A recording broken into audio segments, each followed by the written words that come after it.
Hello everyone, I'm Aveex Toe of Fire, and welcome to the Aveex Files. The show where we go into more detail about specific characters in the Bionicle universe. Today's episode is on one of the Makuta, one of the more violent Makuta, who's also known to wear the same mask as Makuta Pterodax at one point, this being Makuta Icarax. A quick little thing I want to add before we start. Makuta Icarax's backstory isn't that big, so it's going to be kind of a shorter episode. So yeah, let's begin. Icarax was created 100,000 years ago. Whatever. Okay, like I said in the Aveex Files Matau episode, how old are these people? It's kind of getting kind of comical, because they're like a trillion thousand million years old. It's annoying. It's just bothering me. Anyway, Icarax is made out of antidermis like every other Makuta by the Great Spirit himself, Matanui. Believe it or not, the Makuta's original purpose was to create Rahi to help the Matoran. So yeah, the Makuta are not inherently evil, I guess you could say. Shortly after the construction of, I don't want to pronounce this word, but I'm going to try. Please don't get mad at me, fans, I'm sorry.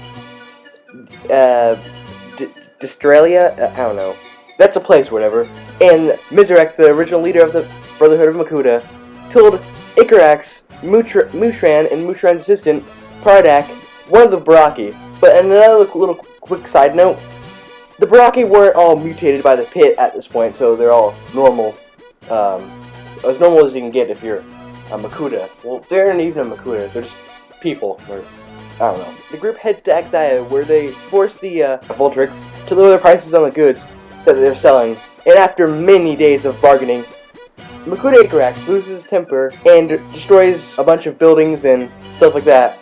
And that's why you don't want to anger Makuta, kids. He will destroy your house in the blink of an eye. The Voltrix were extremely frightened by this, and so they immediately agreed with the Brotherhood's demands right away. Some could say that they were so scared that they pooped themselves. Yeah. Can Bionicle characters even poop? Never mind, don't put that in the comments. I don't want to know. No one wants to know. Anyway, some time passes, and Icarax was at the meeting where the League of the Six Kingdoms was formed.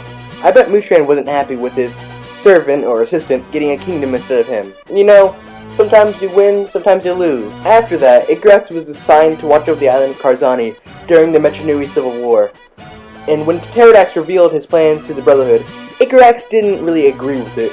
But since anyone who publicly disagreed with Pterodax was executed and had their masks hung up in the conversation chamber, he was all like, yeah, I definitely agree with you, Pterodax. I'm not totally not agreeing. I agree. You know, you got a plan to take over the universe.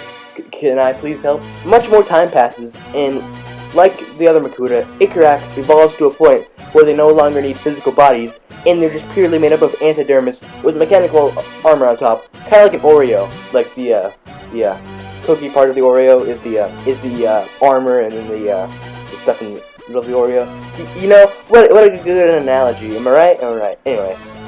So yeah, this is kind of creepy, because if you think about it, they're literally spirits with crazy amounts of power. And I'm glad that I'm not a Toa, because I don't have to deal with that. Oh wait. After the Great Cataclysm, Icarax lost all faith in Pterodax's leadership, and he kind of planned to take over the universe by himself. And instead of having this huge, complicated scheme, he would just use brute force. Icarax made his move by using Mana's crab to conquer the northern island, or the northern continent, not island. I'm sorry.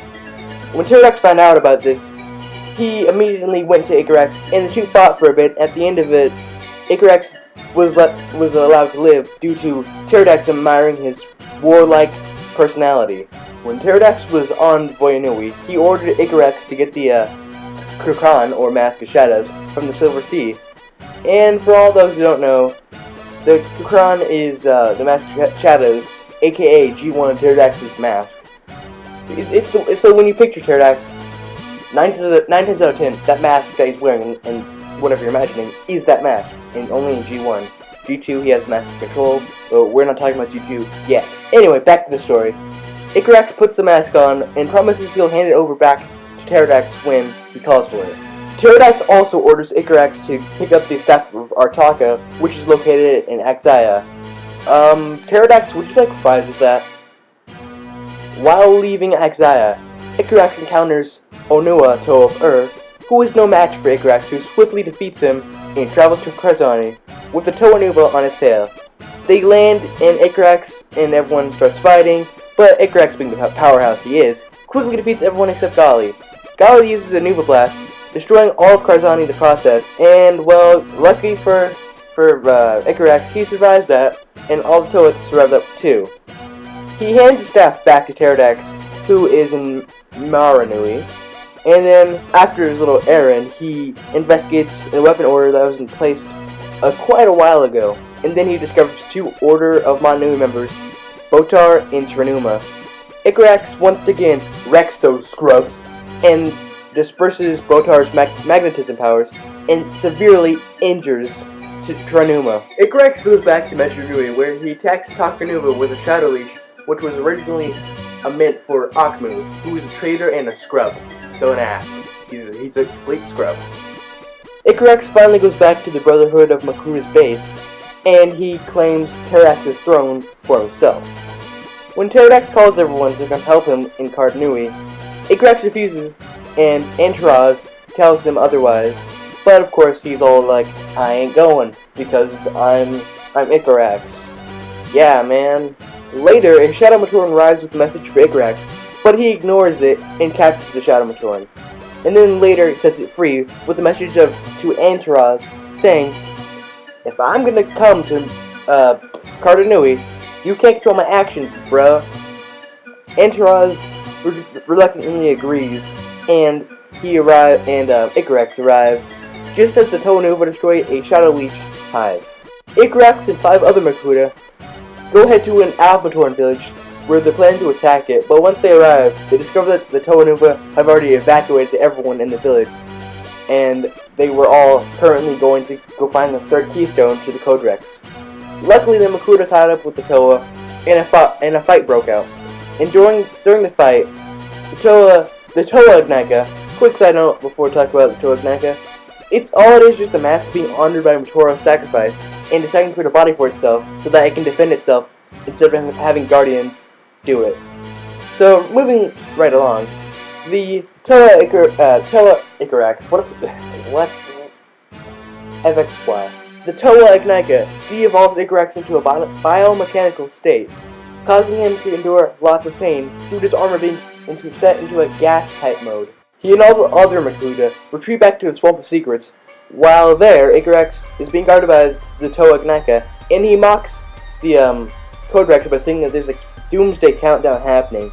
And since the Toa Ignica can't distinguish lies from truth, he goes and tells the Toa Nuva because he believes Icarax is telling the truth. I always thought this concept is very interesting because the Master Life isn't the brightest being, so he acts like a naive child and believes in everything it's told. It's just kind of cool, you know? Icarax heads farther down in the swamp, and he finds Makuta Krika, who Icarax convinces to help destroy the Codex, not allowing Matnui to wake up. Krika begrudgingly accepts, and suggests that he turn intangible, allowing him to safely pass through the energy fields. They roll with the plan, and Krika made it safely inside, and Icarax slowly begins crushing the Codex. But suddenly, Gorast and Vampira attack him. Icarax quickly takes down his two opponents. Then Mutran arrives. Icarax was about to teleport away, but then Gorast taunted him, which took him by surprise, and then she grabbed Icarax and she used her mask, her Konohi Finalis, dispersing his atoms all across the universe, killing him instantly. Correct me if I'm wrong, but I think this is the first character I've ever covered who actually died, or is known to die. So yeah, that's a bummer. But anyway, so we're going to talk about his personality, and then we're going to follow it up with his powers and equipment, and finally we're going to end the episode with the set information and then a special treat, since of course this is kind of a shorter episode. Icarax was extremely arrogant and hated long, complex schemes, and preferred to use brute force. And he's kind of the extreme opposite of Pterodax, even though they kind of look similar with having the Mask of Shadows and then dark red and black. So now for his powers and equipment, Icarax was a Makuta, so he already has the elemental power of Shadow. When Icarax was changed into a biomechanical form, he wasn't able to possess organisms' bodies. My words are just terrible. I cannot speak to them. Anyway, Icarax originally wore the mask of scavenging, but when Pterodax ordered him to get the Mask of Shadows, he replaced his old mask with this one. Icarax also was equipped with a double-bladed sword and rotating shadow blades to fight with. Now for his set information. His set was released in 2008 and had a piece count of 159, and his set number was 8953. And so here's a special treat, since of course, you know, shorter episode, all that stuff. It's going to be fun facts and trivia. Believe it or not, Icarax is actually the third set to actually have the Kanohi Kurkan, or Mask of Shadows.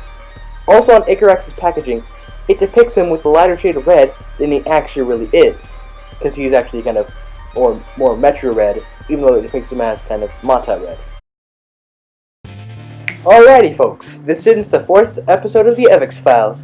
Don't forget to leave me a comment telling me your feedback, because I can only get better if I know what I did wrong.